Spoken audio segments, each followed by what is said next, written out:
Hi hello friends, welcome back to my channel. ಒಲ್ಲದ ಬಂದ ಭಾಗ 140. ಅವಳ ಗಲ್ಲದ ಮೇಲೆ ರಾಕ್ಷಸೀಯ ಬಲದಿಂದ ತನ್ನ ಬೆರಳುಗಳನ್ನಿಟ್ಟು ಅವಳ ಮುಖವನ್ನು ತನ್ನತ್ತ ತಿರುಗಿಸಿದ ಸಾಗರ್. ಮಾಯಾ ಕಣ್ಣುಗಳು ಕೋಪ ಮತ್ತು ನೋವಿನಿಂದ ರಕ್ತದಂತೆ ಕೆಂಪಾಗಿದ್ದು ಕಣ್ಣೀರನ್ನು ಸುರಿಸುತ್ತಿದ್ದವು. ಆದರೆ ಅವಳ ಮುಖದಲ್ಲಿದ್ದ ಆ ಹಮ್ಮು ಮತ್ತು ಆಕ್ರೋಶ ಒಂದು ಹನಿಯಷ್ಟು ಕಡಿಮೆಯಾಗಲಿಲ್ಲ. ಅವನ ಬೆರಳುಗಳ ಒತ್ತಡ ಅವಳ ಮೃದುವಾದ ಚರ್ಮವನ್ನು ಚಿವುಟಿ ಹಿಂಸಿಸುತ್ತಿದ್ದರೂ ಒಬ್ಬ ಸಿಂಹಿಣಿಯಂತೆ ಅವನನ್ನು ಎದುರಿಸಿ ನೋಡಿದಳು ಮಾಯಾ. ಸಾಗರ್ ಅವಳ ಕಣ್ಣುಗಳಿಗೆ ನೇರವಾಗಿ ತನ್ನ ಮುಖವನ್ನು ತಂದು ಹಲ್ಲು ಕಡಿದು, ಏನೇ ನಿನಗೆಷ್ಟೇ ಪದೇ ಪದೇ ಹೇಳಿದರೂ ಬುದ್ಧಿ ಬರಲ್ವಾ? ಇಲ್ಲಿ ನೋಡು, ನೀನು ಮತ್ತೆ ನಿನ್ನ ಅಣ್ಣ ಸೇರಿ ಆಗ್ತಿರೋ ಪ್ಲ್ಯಾನ್ ಏನು ಅಂತ ನನಗೆ ಗೊತ್ತು. ನನ್ನನ್ನು ಡಿವೋರ್ಸ್ ಮಾಡಿ ನೀನು ಬೇರೆ ಮದುವೆ ಮಾಡ್ಕೋಬೇಕು ಅಂತಿದ್ದೀಯ ಅಲ್ವೇ? ಅದಕ್ಕೆ ಯಾಕೆ ನನ್ನ ಜೊತೆ ಬಾಳಬಾರದು? ಸುಮ್ಮನೆ ಹಠ ಹಿಡಿತಾ ಇದ್ದೀಯ. ವಿಕ್ರಮ್ಗೆ ಮದುವೆಯಾಗಿದೆ ಮಾಯಾ. ಕಾವ್ಯ ಮುಂಬೈನ ರೆಡ್ ಲೈಟ್ ಏರಿಯಾದಿಂದ ಅವನು ಕಾಪಾಡಿದ ಹುಡುಗಿ ಕಾವ್ಯ. ಆ ಹುಡುಗಿಗೂ ಅವನಿಗೂ ತುಂಬ ರಹಸ್ಯವಾಗಿ ಮದುವೆಯಾಗಿದೆ.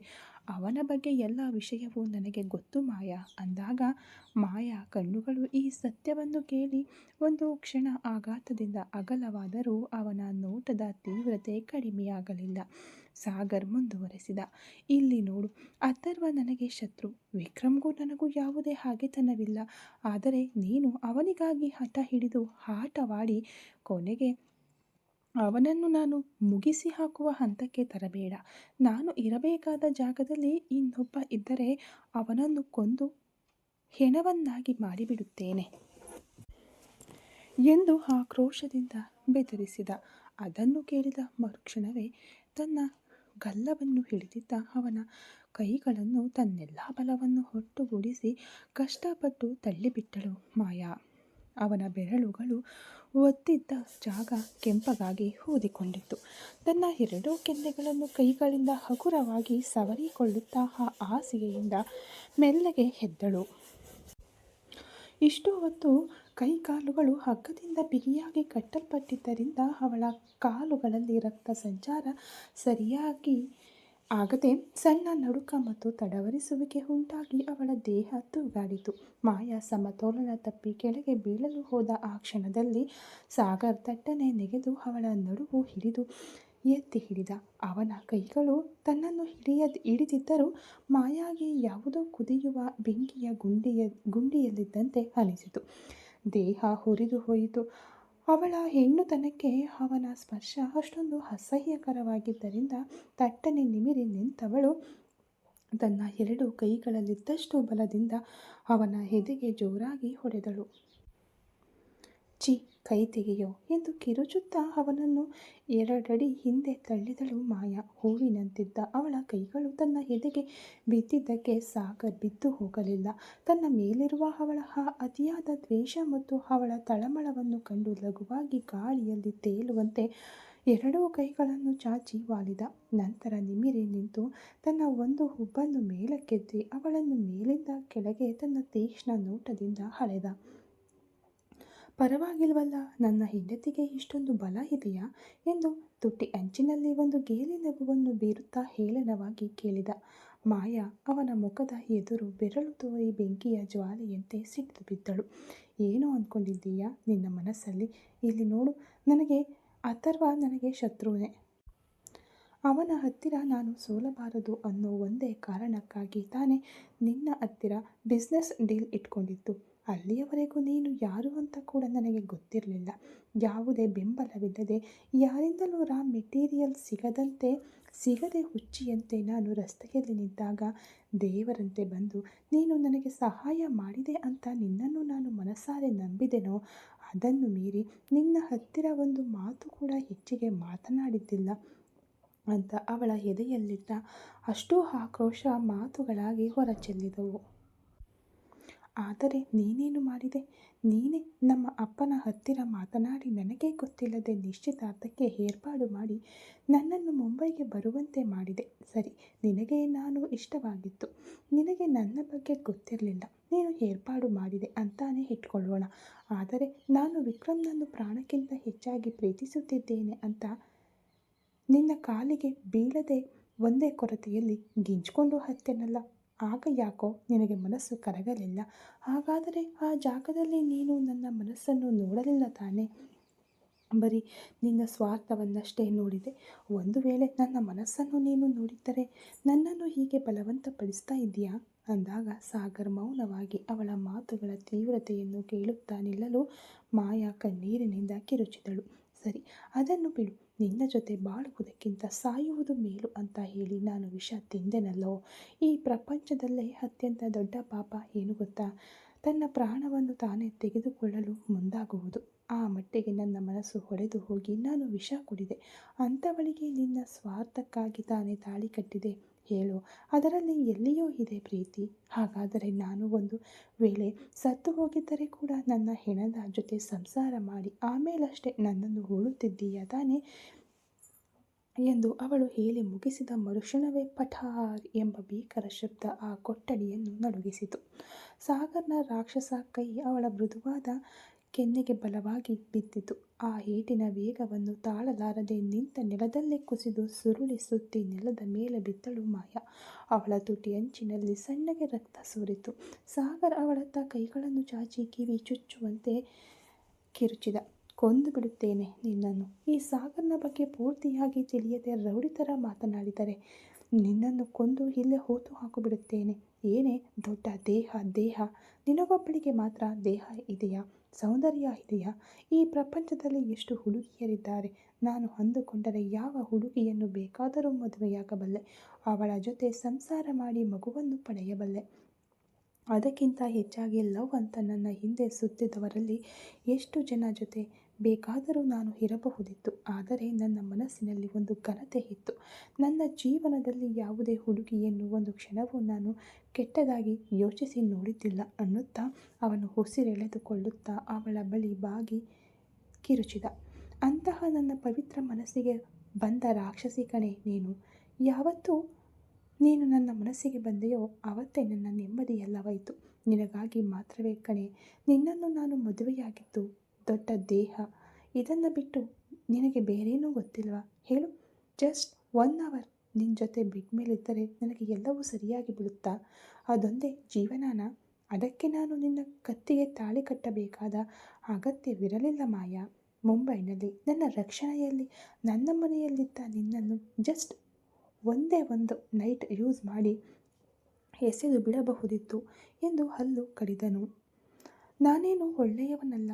ನನ್ನ ಶತ್ರುಗಳಿಗೆ ನಾನು ಯಮ. ನಾನು ತುಂಬ ಕೆಟ್ಟವನು. ಆದರೆ ನಿನ್ನ ವಿಷಯದಲ್ಲಿ ಈ ನಿಮಿಷದವರೆಗೂ ನಾನು ಒಳ್ಳೆಯವನಾಗಿಯೇ ಇದ್ದೇನೆ. ನನ್ನನ್ನು ಕೆಣಕಿ ನೋಡಬೇಡ ಮಾಯಾ. ಈ ಸಾಗರ್ ಅಷ್ಟೇ ಅಲ್ಲ, ಯಾವ ಗಂಡಸಾಗಿದ್ದರೂ ತನ್ನ ಹೆಂಡತಿ ಇನ್ನೊಬ್ಬನನ್ನು ನೆನೆಯುತ್ತಿದ್ದಾಳೆ ಅಂತ ಗೊತ್ತಾದರೆ ಹುಚ್ಚು ಹೇರುತ್ತದೆ ಅನ್ನುತ್ತಾ ಸಾಗರ್ ಸ್ವಲ್ಪ ಸಮಾಧಾನಗೊಂಡು ತನ್ನ ಧ್ವನಿಯನ್ನು ಇನ್ನಷ್ಟು ಹೇಳನವಾಗಿ ಹೆಚ್ಚಿಸಿದ. ಏನೋ ಪ್ರೀತಿ ಪ್ರೀತಿ ಅಂತ ಮಾತಾಡ್ತೀಯಲ್ಲ, ನಿನಗೆ ನಾನು ಅವಕಾಶ ಕೊಟ್ಟೆನೋ ಇಲ್ಲವೋ? ನಿನ್ನ ಪ್ರೀತಿಯ ಬಗ್ಗೆ ತಿಳಿದ ತಕ್ಷಣ ನಿನಗೆ 2 ಚಾನ್ಸ್ ಕೊಟ್ಟೆ. ನೀನು ಯಾರಿಗೆ ಬೇಕಾದರೂ ಕಾಲ್ ಮಾಡಿ ಬರಹೇಳು. ನಿನ್ನ ಪ್ರೀತಿ ಸಕ್ಸಸ್ ಆದರೆ ನಿನ್ನನ್ನು ಅವನ ಜೊತೆಯಲ್ಲೇ ಕಳುಹಿಸಿಕೊಡುತ್ತೇನೆ ಅಂತ ಹೇಳಿದನೋ ಇಲ್ಲವೋ ಅನ್ನುತ್ತಾ ತನ್ನ ಉಗುರುಗಳಿಂದ ನೆಲವನ್ನು ಗಟ್ಟಿಯಾಗಿ ಹಿಡಿದುಕೊಂಡು ಕುಳಿತಿದ್ದ ಮಾಯಾಳ ಮುಖದ ಎದುರು ಬೆರಳು ಆಡಿಸಿದ. ಅಂದು ಆ ಆಪ್ಷನ್ ನಿನಗೆ ನಾನು ಕೊಟ್ಟಿದ್ದೆ ನಿನ್ನ ಪ್ರೀತಿಗಾಗಿ, ನನ್ನ ಮನಸ್ಸನ್ನು ಕಲ್ಲು ಮಾಡಿಕೊಂಡು ಎಂದು ನಿಧಾನವಾಗಿ ಹೇಳಿದವನು ತಟ್ಟನೆ ಧ್ವನಿಯನ್ನು ಉಗ್ರಗೊಳಿಸಿದ. ಆದರೆ ನಿನ್ನ ಪ್ರೀತಿ ಎಲ್ಲಿ ಸೋತು ಹೋಯಿತು ಗೊತ್ತಾ? ಈ ಸಾಗರ್ ನಿನ್ನ ಕತ್ತಿಗೆ ತಾಳಿ ಕಟ್ಟಿದ ಆ ಜಾಗದಲ್ಲಲ್ಲ ಮಾಯಾ. ನೀನು ಫೋನ್ ಮಾಡಿದ ಮರು ನಿಮಿಷವೇ ವಿಕ್ರಮ್ ನಿನ್ನನ್ನು ದ್ರೋಹಿ ಅಂತ ಹೇಳಿ ನೀನು ನನಗೆ ಬೇಡ ಅಂತ ಫೋನ್ ಕಟ್ ಮಾಡಿದನಲ್ಲ, ಅಲ್ಲಿ ಸೋತಿತು ನಿನ್ನ ಪ್ರೀತಿ.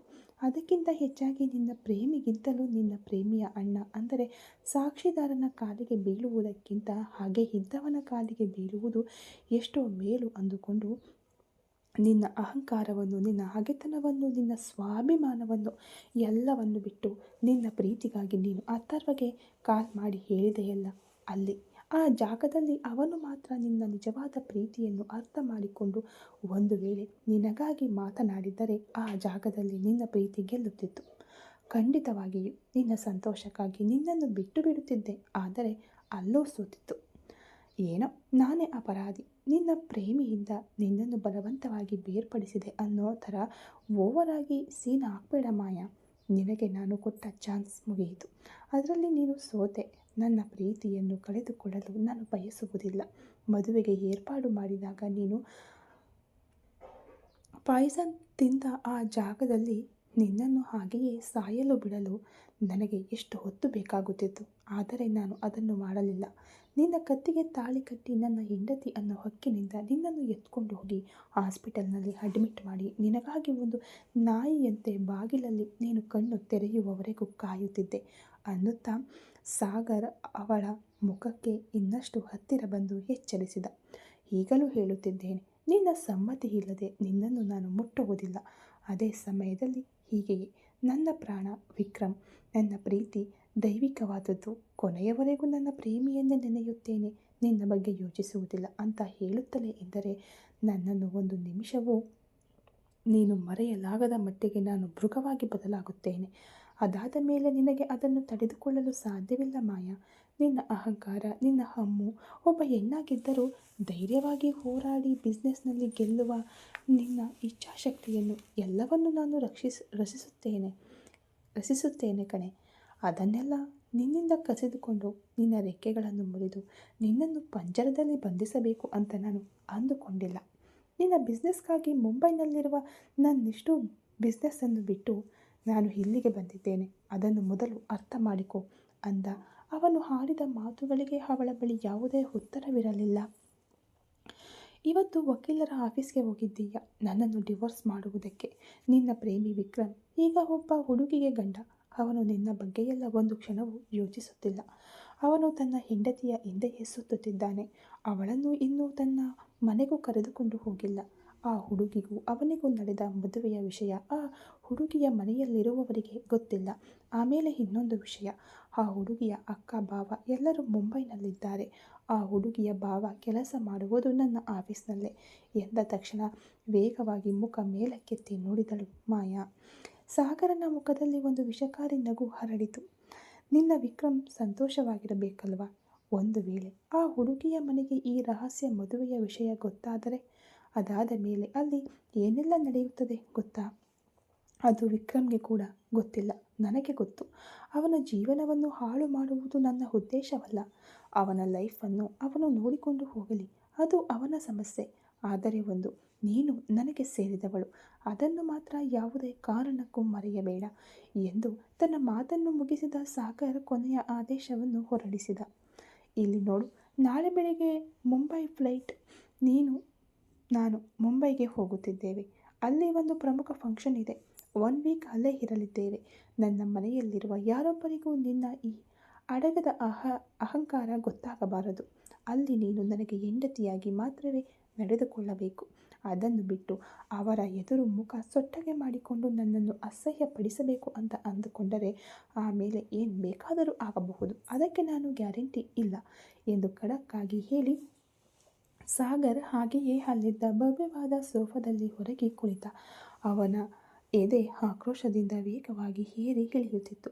ಟೇಬಲ್ ಮೇಲಿದ್ದ ವಾಟರ್ ಬಾಟಲ್ ತೆಗೆದುಕೊಂಡು ಮುಚ್ಚಳ ತೆರೆದು ಪೂರ್ತಿಯಾಗಿ ನೀರನ್ನು ಮೇಲಕ್ಕೆತ್ತಿ ಕುಡಿದು ಬಾಟಲಿಯನ್ನು ನೆಲಕ್ಕೆ ತೂರಿ ಎಸೆದ.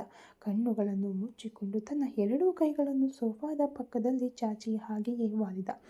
ಅವನು ಹೊಡೆದ ಏಟಿನ ನೋವಿನಲ್ಲಿ, ಅವನು ಹೇಳಿದ ಸತ್ಯಗಳ ರಣದಲ್ಲಿ ನೆಲದ ಮೇಲೆ ಬಿದ್ದುಕೊಂಡಿದ್ದ ಮಾಯಾ ಆ ಜಾಗದಿಂದ ಒಂದು ಅಣುವಿನಷ್ಟು ಕದಲದೆ ಹಾಗೆಯೇ ಅಳುತ್ತಾ ಬಿದ್ದಿದ್ದಳು.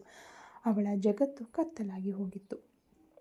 ಇತ್ತ ಕಾಲೇಜು ಬಸ್ ಸೈದಾಪೇಟೆಯನ್ನು ತಲುಪುವ ಮುನ್ನವೇ ವಿಕ್ರಮ್ನ ಕಾರು ಆ ಬಸ್ಸನ್ನು ಅತಿ ವೇಗವಾಗಿ ಓವರ್ಟೇಕ್ ಮಾಡಿ ಮುಂದೆ ಹೋಯಿತು. ಕಾವ್ಯಾಳ ಮನಸ್ಸಿನಲ್ಲಿ ಅಸಂಖ್ಯಾತ ಆಲೋಚನೆಗಳು ಅಲೆದಾಡುತ್ತಿರಲು ಅವಳ ಆಳವಾದ ಚಿಂತನೆಯನ್ನು ಕದಡುವಂತೆ ಕಾರನ್ನು ಎಡಗೈಯಲ್ಲಿ ಚಲಾಯಿಸುತ್ತಲೇ ತನ್ನ ಬಲಗೈಯಿಂದ ಅವಳ ಮೃದುವಾದ ಬೆರಳುಗಳನ್ನು ಒತ್ತಿ ಹಿಡಿದನು ವಿಕ್ರಮ್. ಆ ಬೆಚ್ಚಗಿನ ಸ್ಪರ್ಶವನ್ನು ಅರಿತು ಶಾಂತವಾಗಿ ಅವನ ಕಡೆಗೆ ತಿರುಗಿದಳು ಕಾವ್ಯ. ಏನು ಕಾವ್ಯ, ನಾನು ಕೇಳಿದ್ದಕ್ಕೆ ಉತ್ತರಿಸಲೇ ಇಲ್ಲ ಎಂದು ಅವನು ಮೃದುವಾಗಿ ಕೇಳಲು, ನಾನು ನೈಟ್ ಕಾಲ್ ಮಾಡ್ತೇನೆ ಸರ್ ಎಂದಳು ಗದ್ಗದಿತ ಧ್ವನಿಯಲ್ಲಿ.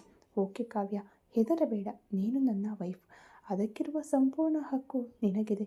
ನಮ್ಮ ಮನೆ, ನೀನು ವರ್ಮನ್ ವಂಶದ ಎರಡನೇ ಸೊಸೆ ಅನ್ನೋದನ್ನು ಯಾವಾಗಲೂ ಮರೆಯಬೇಡ ಎಂದು ಗಾಂಭೀರ್ಯದಿಂದ ಹೇಳಿದವನ ಕಾರು ಸೈದಾಪೇಟೆಯ ಕಾಲನೇಶ್ವರರ ದೇವಸ್ಥಾನದ ಬೀದಿಯಲ್ಲಿ ಬಂದು ನಿಧಾನವಾಗಿ ನಿಂತಿತು.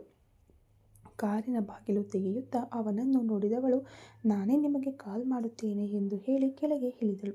ಓಕೆ ಕಾವ್ಯ, ಟೇಕ್ ಕೇರ್, ನಿನ್ನ ಫೋನ್ಗಾಗಿ ಕಾಯುತ್ತಿರುತ್ತೇನೆ ಎಂದು ಅವಳಿಗೆ ವಿದಾಯ ಹೇಳಿ ಅಲ್ಲಿಂದ ತನ್ನ ಕಾರನ್ನು ಹೊರಡಿಸಿದನು ವಿಕ್ರಮ್. ಅಷ್ಟರಲ್ಲಿ ಕಾಲೇಜಿನಿಂದ ಬಂದ ಭಾನು ಕೂಡ ಬಸ್ನಿಂದ ಇಳಿಯಲು ಇಬ್ಬರೂ ತಮ್ಮ ಮನೆಯತ್ತ ನಿಧಾನವಾಗಿ ನಡೆಯಲಾರಂಭಿಸಿದರು. ನಡೆಯುತ್ತಲೇ ಕಾವ್ಯಳನ್ನು ಅನುಮಾನದಿಂದ ನೋಡಿದ ಭಾನು, ಕಾವ್ಯ, ನಿನಗೂ ವಿಕ್ರಮ್ ಸರ್ಗೂ ಮಧ್ಯೆ ಏನಿದೆ? ಲವ್ ಥರಾನು ಕಾಣ್ತಿದೆ. ಅದೇ ಸಮಯದಲ್ಲಿ ಅದನ್ನು ಮೀರಿ ಇನ್ನೇನೋ ಇರೋ ಥರಾನು ಅನ್ನಿಸ್ತಿದೆ. ನನಗೆ ಒಂಚೂರು ಅರ್ಥವಾಗ್ತಿಲ್ಲ. ಅವರು ಅಷ್ಟು ದೊಡ್ಡ ಆಸಾಮಿಗಳು. ವಿಕ್ರಮ್ ಸರ್ ಹೇಗೆ ನಿನ್ನನ್ನು ನೋಡಿ ಲವ್ ಮಾಡಿದರು? ಹಾಗೆ ನೀವಿಬ್ಬರು ಎಲ್ಲಿ ಮೀಟ್ ಮಾಡಿದ್ರಿ ಎಂದು ಸಾಲು ಸಾಲಾಗಿ ಪ್ರಶ್ನೆಗಳನ್ನು ಕೇಳಿದಳು. ಭಾನುವನ್ನು ನೋಡಿದ ಕಾವ್ಯ, ಭಾನು, ನೀನು ಅಂದುಕೊಳ್ಳುವ ಹಾಗೆ ನಮ್ಮ ಮಧ್ಯೆ ಯಾವುದೇ ಲವ್ ಇಲ್ಲ.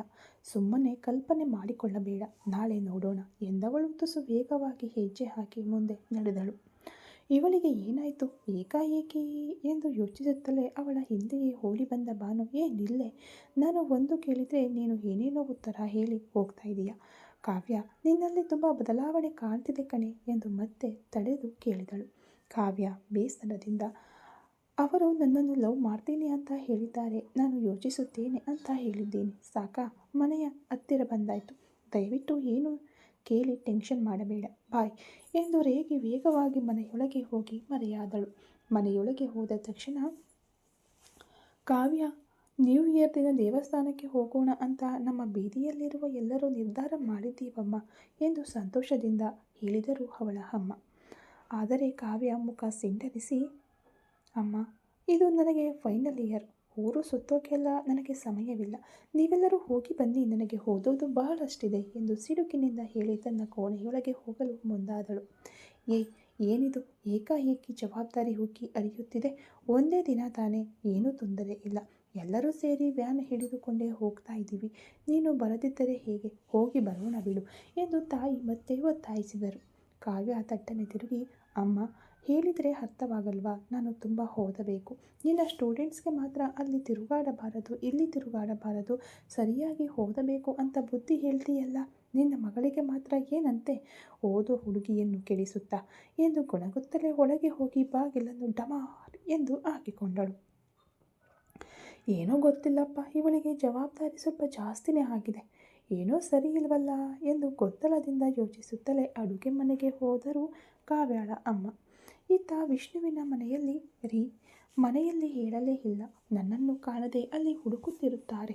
ಫೋನ್ನಲ್ಲಿ ಹೇಳಿದರೆ ಅವರಿಗೆ ಅರ್ಥವಾಗುವುದಿಲ್ಲ. ನಾವು ನೇರವಾಗಿ ಹೋಗಿ ಅಮ್ಮ ಅಪ್ಪನ ಹತ್ತಿರ ಮಾತನಾಡಿ ಬರೋಣವಾ ಎಂದು ಚಿಂತೆಯಿಂದ ಕೇಳಿದಳು ಯಾಮಿನಿ.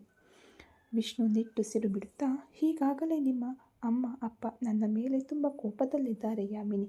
ಈಗ ನೇರವಾಗಿ ಹೋದರೆ ಮುಖಕ್ಕೆ ಹೊಗೆಯುತ್ತಾರೆ. ನೀನು ಫೋನ್ನಲ್ಲೇ ಮಾತನಾಡು. ನಾಳೆ ನೇರವಾಗಿ ಹೋಗೋಣ. ಈಗಾಗಲೇ ನಾನು ತುಂಬ ಅಪ್ಸೆಟ್ ಆಗಿದ್ದೀನಿ ಎಂದು ಹೇಳಿ ತಲೆ ನೋವಿನಂತೆ ತಲೆಯನ್ನು ಹಿಡಿದುಕೊಂಡು ಮಲಗುವ ಕೋಣೆಗೆ ಹೋದನು. ಇದನ್ನು ಹೇಗೆ ನಿಭಾಯಿಸುವುದು ಎಂದು ತಿಳಿಯದೆ ಒದ್ದಾಡಿದ ಯಾಮಿನಿ ಬೇರೆ ದಾರಿ ಇಲ್ಲದೆ ತನ್ನ ಅಮ್ಮನ ನಂಬರ್ಗೆ ಕರೆ ಮಾಡಿದಳು. ಅಲ್ಲಿ ಯಾಮಿನಿ ಕಾಣೆಯಾಗಿದ್ದಾಳೆಂದು ಬಾಗಿಲಲ್ಲೇ ಆತಂಕದಿಂದ ನಿಂತಿದ್ದರು ತಿಲಕ.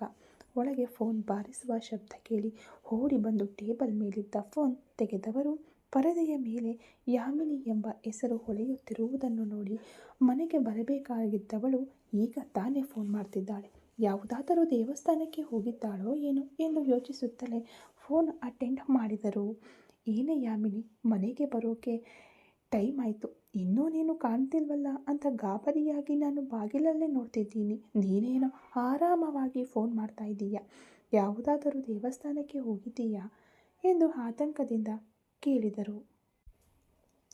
ಅಮ್ಮ, ನಾನು ಹೇಳೋದನ್ನು ಕೇಳಿ ಕೋಪ ಮಾಡಿಕೊಳ್ಳಬೇಡ. ಇವತ್ತು ಸ್ಕೂಲ್ಗೆ ನಿಮ್ಮ ಅಳಿಯ ಬಂದಿದ್ದರಮ್ಮ ಎಂದಳು ಯಾಮಿನಿ. ಏನು ಅಳಿಯಾನ? ಈಗಾಗಲೇ ಅವರೇ ತಾನೇ ಪತ್ರದಲ್ಲಿ ನಿನ್ನ ಹತ್ತಿರ ಸಹಿ ಹಾಕಿಸಿಕೊಂಡಿದ್ದು. ಇನ್ನೂ ಯಾವನೋ ಅಳಿಯ ಎಂದು ತಿಲಕ ರೇಗಿದರು. ನಡೆದ ವಿವರಗಳನ್ನೆಲ್ಲ ಯಾಮಿನಿ ಆತಂಕವಿಲ್ಲದೆ ವಿಸ್ತಾರವಾಗಿ ಹೇಳಿ ಮುಗಿಸಿದಳು. ಅದನ್ನು ಕೇಳಿದ ತಿಲಕರಿಗೆ ಉಸಿರು ಕಟ್ಟಿದಂತಾಯಿತು. ಅವರಿಗೆ ಇದನ್ನು ಕಿಂಚಿತ್ತೂ ನಂಬಲು ಸಾಧ್ಯವಾಗಲಿಲ್ಲ. ಏನೇ, ನಿನ್ನ ಗಂಡ ಸ್ವಂತ ಬುದ್ಧಿಯಿಂದಲೇ ಇದ್ದಾರಾ? ನಿಜವಾಗಿಯೂ ನಿನ್ನ ಜೊತೆ ಸೇರಿ ಬಾಳುತ್ತೇನೆ ಅಂತ ಪ್ರತ್ಯೇಕವಾಗಿ ಕರೆದುಕೊಂಡು ಹೋಗಿದ್ದಾರಾ? ಅಥವಾ ಬೇರೆ ಯಾವುದಾದರೂ ಕಾರಣಕ್ಕಾ ಎಂದು ಅನುಮಾನದಿಂದ ಕೇಳಿದರು. ಅಮ್ಮ, ನಿಜವಾಗಿಯೂ ಅವರ ಮನಸ್ಸು ಬದಲಾಗಿದೆ ಅಮ್ಮ. ಆ ಮನೆಯಲ್ಲಿದ್ದರೆ ಬೇಡವಾದ ಕಹಿ ಘಟನೆಗಳು ನೆನಪಾಗುತ್ತವೆ ಅಂತಲೇ ಪ್ರತ್ಯೇಕವಾಗಿ ಈ ಅಪಾರ್ಟ್ಮೆಂಟ್ಗೆ ಕರೆದುಕೊಂಡು ಬಂದಿದ್ದಾರೆ. ನನ್ನ ಹತ್ತಿರ ಚೆನ್ನಾಗಿ ಮಾತನಾಡಿದರು. ನನ್ನನ್ನು ಚೆನ್ನಾಗಿ ನೋಡಿಕೊಳ್ಳುತ್ತಾರೆ. ಇವತ್ತೇ ಮನೆಗೆ ಬರೋಣ ಅಂತ ನೋಡಿದೆವು. ಅವರಿಗೆ ಸ್ವಲ್ಪ ಕೆಲಸವಿದೆ, ಅದಕ್ಕೆ ಬರಲು ಆಗಲಿಲ್ಲ. ನಾಳೆ ನಾನು ನಿಮ್ಮ ಅಳಿಯನು ಬರುತ್ತೇವೆ. ಅವರ ಹತ್ತಿರ ಮುಖಕ್ಕೆ ಹೊಡೆದ ಹಾಗೆ ಏನೂ ಮಾತನಾಡದೆ ಹಿಂದಿನಂತೆ ಸ್ವಲ್ಪ ಪ್ರೀತಿಯಿಂದ ಮಾತನಾಡಿ ಅಮ್ಮ ಎಂದು ಯಾಮಿನಿ ಕೇಳಲು, ಏನೋ ಹೇಳ್ತಾ ಇದೀಯಾ? ನಿಜವಾಗಿದ್ದರೆ ಸಂತೋಷವೇ. ಆದರೂ ಎದಕ್ಕೂ ಎಚ್ಚರಿಕೆಯಿಂದ ಇರು. ನಿನ್ನ ಗಂಡ ಒಬ್ಬ ಮೆಂಟಲ್, ಆಗಾಗ ಒಂದೊಂದು ಥರ ಬದಲಾಗುತ್ತಾನೆ ಎಂದರು ತಿಲಕ ಬೇಸರದಿಂದ. ಅಮ್ಮ, ಏನಮ್ಮ ಇಷ್ಟೆಲ್ಲ ಹೇಳ್ತಿದ್ದೀನಿ, ನೀನು ಮತ್ತೆ ನನ್ನ ಗಂಡನನ್ನು ತಪ್ಪಾಗಿ ಮಾತನಾಡ್ತಾ ಇದೀಯಾ ಎಂದು ಯಾಮಿನಿ ಕೋಪಗೊಳ್ಳಲು, ಏನು ಮಾಡೋದು, ಎತ್ತ ಕರುಳು ಹುರಿದು ಹೋಗುತ್ತೆ ಕಣೆ. ಈಗಾಗಲೇ ನಿನ್ನ ಜೀವನ ಪ್ರಶ್ನಾರ್ಥಕ ಚಿಹ್ನೆಯಾಗಿದೆ. ಈಗ ಕರೆದುಕೊಂಡು ಹೋಗಿದ್ದಾರೆ ಅಂತ ಹೇಳ್ತಿದ್ದೀಯ. ನನಗೆ ಸಂಪೂರ್ಣವಾಗಿ ನಂಬೋಕೆ ಆಗ್ತಿಲ್ಲ. ಹಾಗೆ ಕರೆದುಕೊಂಡು ಹೋಗುವವರಾಗಿದ್ದರೆ ಮನೆಗೆ ಬಂದು ನಮ್ಮ ಹತ್ತಿರ ಮಾತನಾಡಿತಾನೆ ನಿನ್ನನ್ನು ಕರೆದುಕೊಂಡು ಹೋಗಬೇಕು. ಅವರು ಅವರ ಪಾಡಿಗೆ ಸ್ಕೂಲ್ಗೆ ಬಂದು ಕರೆದರು. ನೀನು ನಿನ್ನ ಪಾಡಿಗೆ ಹೊರಟು ಅವರ ಜೊತೆ ಹೋಗ್ಬಿಟ್ಟೆ. ಆಮೇಲೆ ಎತ್ತ ನಮಗೆ ಎಲ್ಲಿಯೇ ಮರ್ಯಾದೆ ಎಂದು ತಿಲಕ ಆವೇಶದಿಂದ ಮಾತನಾಡಿದರು. ಅಮ್ಮ, ದಯವಿಟ್ಟು ಕೋಪದಿಂದ ಮಾತನಾಡಬೇಡಿ. ನಾನು ಏನೋ ಅವರು ಹೊರಗೆ ಕರೆಯುತ್ತಾರೆ ಅಂತ ಜೊತೆಗೆ ಬಂದೆ. ನೇರವಾಗಿ ಇಲ್ಲಿಗೆ ಕರೆದುಕೊಂಡು ಬಂದು ಬಿಟ್ಟರು. ಅವರು ನಿಜವಾಗಿಯೂ ಬದಲಾಗಿದ್ದಾರಮ್ಮ. ನಾಳೆ ಖಂಡಿತ ನಾವು ಇಬ್ಬರು ಬರುತ್ತೇವೆ. ಅಪ್ಪನಿಗೆ ಕಾಲ್ ಮಾಡಿ ನಾನು ಮಾತನಾಡುತ್ತೇನೆ. ನೀವೇನು ಚಿಂತೆ ಮಾಡಬೇಡಿ ಎಂದು ಹೇಳಿ ಫೋನ್ ಇಟ್ಟವಳು ನಂತರ ತನ್ನ ಅಪ್ಪನಿಗೂ ಫೋನ್ ಮಾಡಿ ವಿವರವನ್ನು ತಿಳಿಸಿದಳು. ತಾಯಿಯ ಮನಸ್ಥಿತಿಯೇ ತಂದೆಯದ್ದು ಆಗಿತ್ತು. ಸರಿಯಮ್ಮ, ಇದರ ಮೇಲಾದರೂ ನಿನ್ನ ಜೀವನ ಚೆನ್ನಾಗಿದ್ದರೆ ಅಷ್ಟೇ ಸಾಕು. ನಾಳೆ ಬನ್ನಿ ಎಂದು ಹೇಳಿ ಅವರು ಫೋನ್ ಇಟ್ಟರು. ಈಗ ಒಂದು ದೊಡ್ಡ ನೆಮ್ಮದಿಯ ನಿಟ್ಟುಸಿರಿನೊಂದಿಗೆ ಸೋಫಾದ ಮೇಲೆ ವಾಲಿದಳು ಯಾಮಿನಿ. ಸಂಜೆ ಆಫೀಸ್ ಮುಗಿದು ತನ್ನ ಮನೆಗೆ ಹೋದನು ಯುವರಾಜ್. ಬಾಗಿಲಲ್ಲಿ ಸುಂದರವಾಗಿ ಸೈಕಲ್ ಓಡಿಸುತ್ತಿದ್ದ ವೆನಿಲ್ಲಾ ಯುವರಾಜ್ನನ್ನು ನೋಡಿದ ಕೂಡಲೇ ಕಣ್ಣುಗಳಲ್ಲಿ ಸಂತೋಷ ಮಿನುಗಲು ವೇಗವಾಗಿ ಸೈಕಲ್ನಿಂದ ಇಳಿದಳು. ಆತುರದಲ್ಲಿ ಸೈಕಲ್ಲನ್ನು ಕೆಳಗೆ ಬಿಸಾಡಿ ಯುವಾ ಎಂದು ಕೂಗುತ್ತಲೇ ಓಡಿ ಬಂದು ಅವನನ್ನು ಅಪ್ಪಿಕೊಂಡಳು. ಏಯ್ ವೆನಿಲ್ಲಾ, ಏನಿದು? ಸೈಕಲನ್ನು ಹೀಗೆ ಬಿಸಾಡಿ ಓಡಿ ಬರಬಹುದಾ? ಹೊಡೆದು ಹೋದರೆ ಆಮೇಲೆ ನಾಳೆ ಬೇರೆ ಸೈಕಲ್ ತಾನೇ ಕೊಳ್ಳಬೇಕು ಎಂದು ಪ್ರೀತಿಯಿಂದ ಗದರುತ್ತಾ ಅವಳನ್ನು ಅಪ್ಪಿಕೊಂಡು ಮೃದುವಾಗಿ ತಲೆ ಸವರಿದನು ಯುವರಾಜ್. ಯುವ, ನೀನು ಯಾಕೆ ನನ್ನ ಜೊತೆ ಇರದೆ ನೀನು ಅಲ್ಲಿದ್ದೀಯಾ? ಬೆಳಿಗ್ಗೆಯಿಂದ ನಿನ್ನನ್ನು ನೋಡದೆ ನನಗೆ ಎಷ್ಟು ಬೋರ್ ಹೊಡೆಯಿತು ಗೊತ್ತಾ? ನನ್ನನ್ನು ಬಿಟ್ಟು ಹೋಗಬೇಡ ಯುವ ಎಂದು ಒಂದು ಮಗುವಿನಂತೆ ಅವನ ಎದೆಯಲ್ಲಿ ಮುಖ ಹುದುಗಿಸಿ ಮಾತನಾಡಿದಳು ವೆನಿಲ್ಲಾ. ಸರಿ ಸರಿ, ಒಳಗೆ ಬಾ, ಹೋಗಿ ಮಾತನಾಡೋಣ ಎಂದವನು ಅವಳನ್ನು ಅಪ್ಪಿಕೊಂಡೇ ಮನೆಯೊಳಗೆ ಕರೆದುಕೊಂಡು ಹೋದನು. ಅವಳ ತಾಯಿ ಒಳಗಿನಿಂದ ಕಾಫಿ ತಂದು ಯುವರಾಜ್ಗೆ ನೀಡಲು ಥ್ಯಾಂಕ್ಸ್ ಅಕ್ಕ ಎಂದು ಹೇಳಿ ಈಸ್ಕೊಂಡು ಕುಳಿತನು. ವೆನಿಲ್ಲಾಗೂ ಚೆನ್ನಾಗಿ ಹಾರಿಸಿ ತಂದುಕೊಡಲು ಅವಳು ಆಸೆಯಿಂದ ಕುಡಿದಳು. ಆ ನಂತರ ತಾಯಿ ತನ್ನ ಕೆಲಸಗಳನ್ನು ನೋಡಿಕೊಳ್ಳಲು ಹೋಗಲು ಯುವರಾಜ್ ವೆನಿಲ್ಲಾಳೊಂದಿಗೆ ಎಂದಿನಂತೆ ಆಟವಾಡಲಾರಂಭಿಸಿದನು. ಅಂದು ರಾತ್ರಿ ಸಾಗರ್ನ ಬಂಗಲೆ. ಬಹಳ ಸಮಯದ ನಂತರವಷ್ಟೇ ತನ್ನ ಕಣ್ಣುಗಳನ್ನು ತೆರೆದು ನೋಡಿದನು ಸಾಗರ್. ಸೋಫಾದಲ್ಲಿ ಕುಳಿತ ಸ್ಥಿತಿಯಲ್ಲೇ ನಿದ್ದೆ ಹೋಗಿದ್ದನು. ಕೋಣೆಯೆಲ್ಲ ದಟ್ಟವಾದ ಕತ್ತಲು ಆವರಿಸಿರಲು ಅವನಿಗೆ ಒಂದು ಕ್ಷಣ ದಿಗ್ಭ್ರಮೆಯಾಯಿತು. ಸೋಫಾದಿಂದ ತನ್ನ ಕೈ ಚಾಚಿ ಟೇಬಲ್ ಮೇಲಿದ್ದ ನೈಟ್ ಲ್ಯಾಂಪ್ ಆನ್ ಮಾಡಿದನು. ಮಂದವಾದ ಬೆಳಕು ಹರಡಿದಾಗ ಮಾಯಾ ಇನ್ನೂ ಅದೇ ಜಾಗದಲ್ಲಿ ಅದೇ ಸ್ಥಿತಿಯಲ್ಲಿ ಅಲುಗಾಡದೆ ಮಲಗಿರುವುದನ್ನು ನೋಡಿದನು. ಇವಳನ್ನು ತಿದ್ದಲು ಸಾಧ್ಯವೇ ಇಲ್ಲ. ಹಠ ಹಿಡಿದರೆ ಹೀಗೆಯೇ ಇರುತ್ತಾಳೆ ಅನ್ನಿಸುತ್ತೆ ಎಂದು ಮನಸ್ಸಿನಲ್ಲಿಯೇ ಅಂದುಕೊಳ್ಳುತ್ತಾ ಅವಳ ಬಳಿ ಬಂದು ಅವಳ ಭುಜವನ್ನು ಮುಟ್ಟಿದನು. ಮರುಕ್ಷಣವೇ ಅವನ ಕೈಯನ್ನು ತಟ್ಟನೆ ತಳ್ಳಿಬಿಟ್ಟಳು ಮಾಯಾ. ಅದರಿಂದಲೇ ಅವಳು ನಿದ್ದೆ ಮಾಡದೆ ಹಾಗೆಯೇ ಮಲಗಿದ್ದಾಳೆ ಎಂಬುದನ್ನು ಅವನು ಅರ್ಥ ಮಾಡಿಕೊಂಡನು. ಬೋರಲಾಗಿ ಮಲಗಿದ್ದ ಅವಳ ಭುಜದ ಮೇಲೆ ನಿಧಾನವಾಗಿ ಕೈಯಿಟ್ಟು ತನ್ನ ಕಡೆಗೆ ತಿರುಗಿಸಿದನು. ಅವಳ ಮುಖದಲ್ಲಿ ಕಣ್ಣೀರು ಒಣಗಿ ಕೆನ್ನೆಗಳು ಊದಿಕೊಂಡಿದ್ದವು. ಏನೇ ಹೀಗಿದ್ದೀಯಾ? ಗಂಡ ಹೆಂಡತಿಯ ಮಧ್ಯೆ ಜಗಳ ಬರೋದು ಸಹಜ ತಾನೇ ಮಾಯಾ? ಅದಕ್ಕಾಗಿ ಇನ್ನೂ ಹೀಗೆಯೇ ಬಿದ್ದಿರ್ತೀಯಾ? ನೀನೇನು ಸಣ್ಣ ಮಗುವಲ್ಲ, ಸ್ವಲ್ಪವಾದರೂ ಅರ್ಥ ಮಾಡಿಕೊ. ನಿನಗೂ ನನಗೂ ಮದುವೆಯಾಗಿದೆ, ಅದೇ ನಿಜ ಎಂದು ಅವನು ಮೃದುವಾಗಿ ಹೇಳಲು ಅವನ ಕೈಯನ್ನು ಕೊಡವಿ ನಿಧಾನವಾಗಿ ಎದ್ದು ಕುಳಿತಳು. ಅವನ ಮುಖವನ್ನು ಸಹ ಅವಳು ತಲೆ ಎತ್ತಿ ನೋಡಲಿಲ್ಲ. ಮಾಯಾ, ನಿನ್ನನ್ನು ಹೀಗೆ ನೋಡಲು ನನಗೆ ಕಿಂಚಿತ್ತೂ ಇಷ್ಟವಿಲ್ಲ ಕಣೆ. ನೀನು ಎಷ್ಟೊಂದು ಬೋಲ್ಡ್ ಆದ ಹುಡುಗಿ. ಈಗೇನೋ 1 ತಿಂಗಳಿಂದ ಬೆಡ್ನಲ್ಲಿರೋ ಪೇಷಂಟ್ ಥರ ಇದ್ದೀಯ ಎಂದು ಸಾಗರ್ ಬೇಸರಗೊಂಡನು. ಮಾಯಾ ಅವನನ್ನು ತಲೆ ಎತ್ತಿ ನೋಡಿದಳು. ತುಂಬ ನಾಟಕ ಆಡಬೇಡ. ನಿನ್ನಿಂದ ನನ್ನ ಜೀವನವೇ ಹಾಳಾಗಿ ಹೋಯಿತು. ಈಗ ಈ ಕರುಣೆ ಒಂದೇ ಬಾಕಿ ಎಂದವಳು ಅವನ ಕೈಯನ್ನು ಮತ್ತೆ ಕೊಡವೆ ನಿಧಾನವಾಗಿ ಎದ್ದು ಹೋಗಿ ಹಾಸಿಗೆಯ ಒಂದು ಬದಿಗೆ ಹೊರಗೆ ಮಲಗಿಕೊಂಡಳು. ಏಯ್, ಊಟ ಮಾಡದೆ ಮಲಗಬೇಡ ಹೇಳೆ ಎಂದು ಅವನು ಅವಳನ್ನು ಮುಟ್ಟಿ ಎಬ್ಬಿಸಲು ಪ್ರಯತ್ನಿಸಲು, ನನಗೆ ಊಟದ ಅಗತ್ಯವಿಲ್ಲ ಎಂದು ಹೇಳಿ ದಿಂಬನ್ನು ತನ್ನ ಎದೆಗವಿಚಿಕೊಂಡು ಬಿಗಿಯಾಗಿ ಅಪ್ಪಿಕೊಂಡಳು.